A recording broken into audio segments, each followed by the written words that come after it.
Hello, আসসালামু আলাইকুম। আশা করি সবাই ভালো আছেন। আর যে মাল্টিমিডিয়ার পক্ষ থেকে আপনাদের আবারও স্বাগত।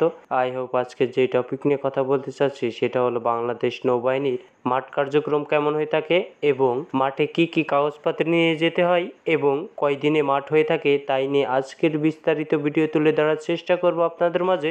ধৈর্য সহকারে ভিডিওটি স্কিপ না করে সম্পূর্ণ দেখতে থাকুন। আপনাদের মাঠ কার্যক্রম একদিনেই হবে এবং সমস্ত কাগজপত্রই সেদিনই আপনাদের নিয়ে যেতে হবে এবং আপনি যদি কাগজপত্র না নিয়ে যান তাহলে আপনাকে মাঠ থেকে বের করে দেওয়া হবে এবং আপনাদের ভিতরে প্রবেশ করার পরপরই আপনাদের উচ্চতা এবং ওজন এবং বুকের মাপ এটিতে যদি আপনি টিকে থাকেন তাহলে আপনাদের রাখবে এবং যারা টিকবে না তাদেরকে বের করে দেওয়া হবে এবং তারপরে আপনাদের লিখিত পরীক্ষা হবে।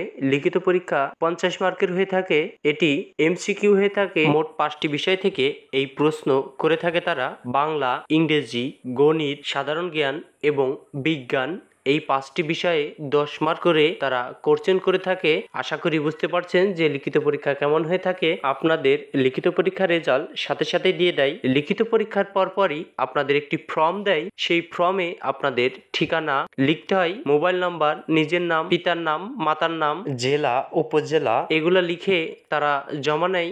জমা নেওয়ার পরে আপনাদের ভাইবা অনুষ্ঠিত হয়। ভাইবার সময় যেই কাগজপত্রই আপনাদের জমা দিতে হয় সেই কাগজপত্রগুলো আমার স্ক্রিনে এখন দেখাবো। আপনারা স্কিপ না করে সম্পূর্ণ ভিডিওটি দেখতে থাকুন, তাহলে আপনাদের অনেক উপকারে আসবে। সর্বপ্রথমে একটি কথা বলতে চাই, সেটি হলো যারা এসএসসি পাশে আবেদন করেছে তাদের জন্য এই ভিডিওটি। যারা অন্যান্য পদে আবেদন করেছে তারা তো জানেই, তারা নিশ্চয় অনেকবারই আবেদন করেছে অনেক কিছুতেই, তাদের তো জানাই আছে যে কি কি কাগজপত্র নিয়ে যেতে হয়। যারা নতুন আবেদন করেছে এসএসসি পরীক্ষা দিয়ে তাদের জন্য এই ভিডিওটি। এসএসসি পাশে সর্বপ্রথমে যে কাগজটির কথা বলেছে সেটি হলো মূল সনদপত্র, সেটি স্কুল থেকে হলেও হবে এবং বোর্ডকৃত হলেও হবে।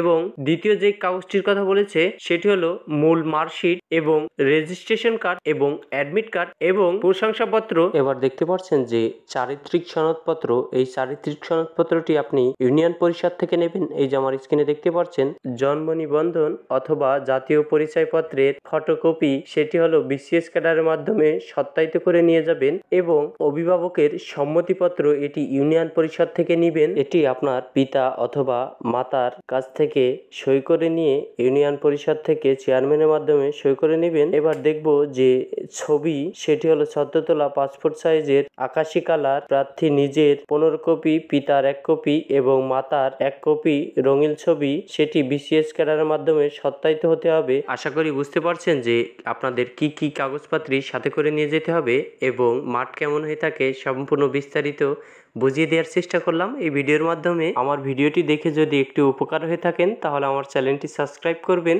আজকের মতন এই পর্যন্তই সমর্থ। ভালো থাকবেন, সুস্থ থাকবেন। আল্লাহ হাফেজ। পরবর্তী ভিডিওতে আপনাদের সাথে আবারও দেখা হবে নতুন কিছু আপডেট নিয়ে।